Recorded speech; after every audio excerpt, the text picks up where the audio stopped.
Chapter 30. The Economics of Enough commences with a quote by Richard Foster. Simplicity enables us to live lives of integrity in the face of the terrible realities of our global village. I'd heard about him. I can't remember exactly where or when, but the name David Busso certainly rang a bell. Maybe I had just seen his surname somewhere and wondered how to pronounce it. Bussau, Busso, Bussor, Busso, Busso. My mind often played games like that. It drives me nuts sometimes. My mother had been searching for charitable causes in which to invest some of the blessings God had bestowed on our family. One line of research had brought her to a Sydney-based group called Opportunity International Australia. Her detective-like eye for detail, honed from reviewing the financial statements and annual reports of scores of charities, showed Opportunity International Australia to be a frugal yet very effective team. Their work in microfinance projects in some of the world's poorest countries also caught her businesswoman's eye. A few phone calls and emails ascertained not only their legitimacy, but their almost unmatched experience in microfinance projects in Asia. To our surprise, these preliminary discussions led to the founder of Opportunity International Australia coming to stay the night to tell us more of their work. His name? David Busso. By the way, Busso it is. He has been recognised for the wonderful work he has done in the international development sector, chosen by the Bulletin magazine as one of Australia's 10 most creative minds, awarded the Order of Australia for services to international development, named the Ernst & Young Entrepreneur of the Year, and Senior Australian of the Year in 2008.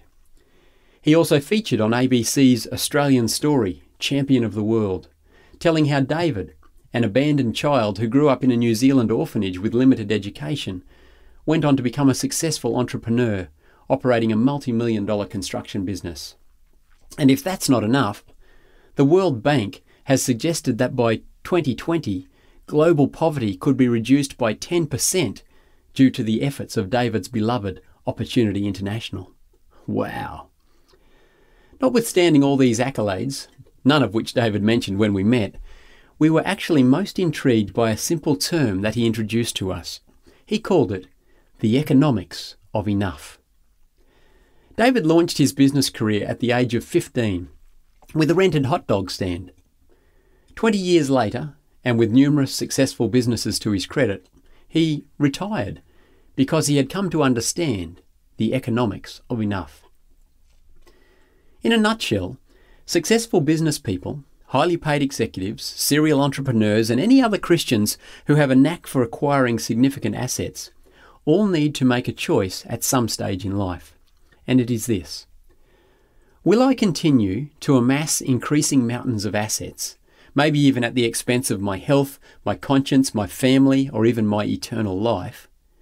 Or will I come to the realization that I already have enough and could actually do a lot of good using my God-given time, skills, and assets, helping people in need?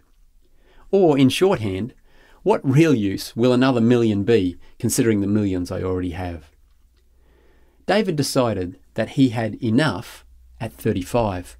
So he closed shop and took his family north to Darwin to help families affected by the recent Cyclone Tracy.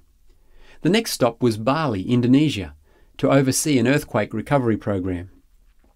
During his time in Indonesia, David gave a $50 loan to a struggling farmer who wanted to buy a sewing machine to start a tailoring business.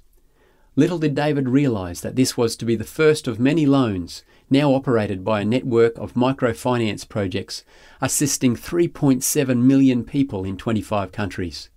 Opportunity International had been born. David's decision in his mid-30s was probably seen as fiscal lunacy by some of his peers. To drop out of the capitalist gig at such a young age seemed absurd. But David had made enough to survive on for life. And what seemed absurd to him was the very thought of spending the rest of his days stressing over building bigger barns and businesses just to get more and more assets. David describes his decision as a move from success to significance. That's powerful. Would you like that for your life? Significance? That's a pretty decent goal.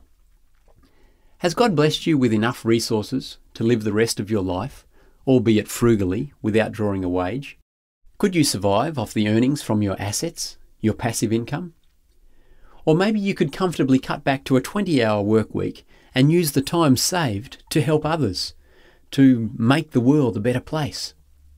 Or, as was a major part of my own decision, you might also want to spend a few quality years with your children before they move on to establish their own lives.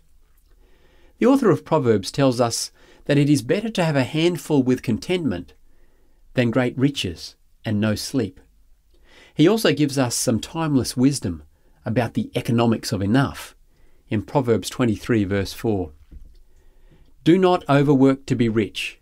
Because of your own understanding, cease. He must have been a soulmate of David Basseau. Not surprisingly, Jesus also had some urgent words to say on the economics of enough. In Luke chapter 12 verse 15 we read, "Watch out! Be on your guard against all kinds of greed. Life does not consist in an abundance of possessions."